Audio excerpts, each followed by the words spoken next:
Hello అండి, welcome to our channel Akhil style cooking.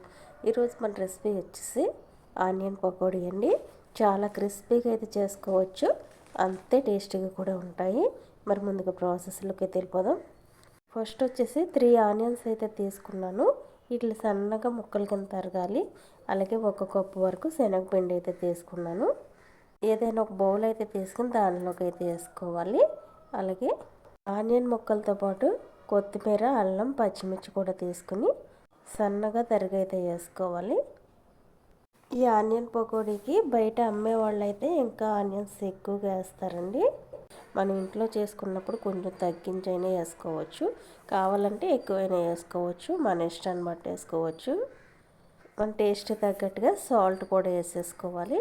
వేసిన తర్వాత ఒకసారి అంతా కలిపేయాలి. ఆనియన్లో వాటర్ అయితే ఉంటుందండి, ఒకసారి మొత్తం మిక్స్ చేసి కలిపేసి తర్వాత కొద్దిగా వాటర్ పోసుకొని పిండిని గట్టిగా అయితే కలుపుకోవాలి. చూడండి, ఈ విధంగా కలపాలి. ఇలా కలిపేసిన తర్వాత ఇప్పుడు స్టవ్ ఆన్ చేసి డీప్ ఫ్రై సరిపడా ఆయిల్ అయితే పెట్టుకోవాలి. ఆయిల్ బాగా హీట్ అయిన తర్వాత పకోడీ అయితే వేసుకోవడమే. ఆయిల్ అయితే హీట్ అయిందండి, ఇప్పుడు పకోడీ అయితే వేసేస్తున్నాను.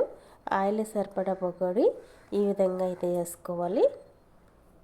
ఈ పకోడీలోకి మీకు కావాలంటే కరివేపాకు ఉన్నట్లయితే కరివేపాకు కూడా వేసుకోవచ్చండి, చాలా టేస్టీగా ఉంటుంది.